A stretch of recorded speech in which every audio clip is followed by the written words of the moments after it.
This video is about time. It's about clock. The Peregrino Sinus time. Future chronograph. Metric time.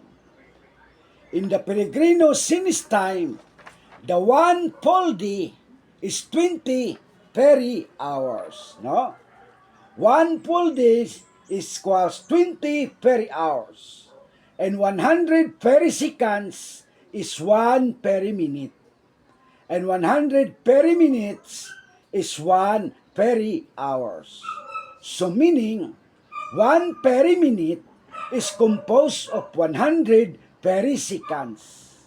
And 1 peri hour is composed 100 peri minutes. So time equivalent. Time equivalent. Peregrino Sinus time to standard time. 1 peri hours is equal to 1.2 hours standard time. And 1 peri minute is equal to 0.72 minute standard time. And 1 peri second is equal to 0.432 second standard time. So, here is our clock illustration. Time is 8:54, no? 1 to 10, 1 o'clock, 2 o'clock, 3 o'clock, 4 o'clock, 5 o'clock, 6 o'clock, 7 o'clock, 8 o'clock, 9 o'clock, and 10 o'clock. And 1 is 10 peri seconds or 10 peri minutes, and 2 is 20 peri seconds or 20 peri minute, and the 3 is 30 peri seconds or 30 peri minutes, and the 4 is 40 peri seconds or 40 peri minutes, and the 5 is 50, 6 is 60, 7 is 70, 8 is 80, and 9 is 90, and the 10 is 100. Again, the time is 8:54. Okay. Peregrino Sinus time, place value. The time is 99 peri hours, 99 peri minutes, and 99 peri seconds.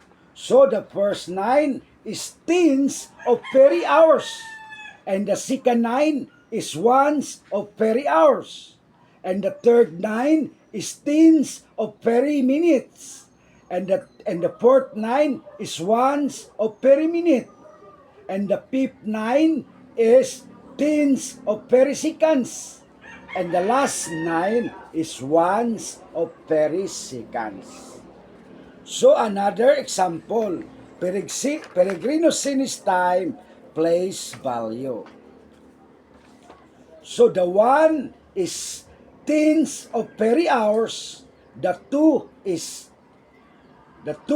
ones of peri hours, the 3 is tens of peri minutes, and the 4 is ones of peri minute, and the 5 is tens of peri seconds, and the 6 is ones of peri seconds. No? Peregrino Sinus time, place value and decimal form. No? Peregrino Sinus time, place value and decimal form. No? Ito ang lalabas kapag gumamit tayo ng calculator.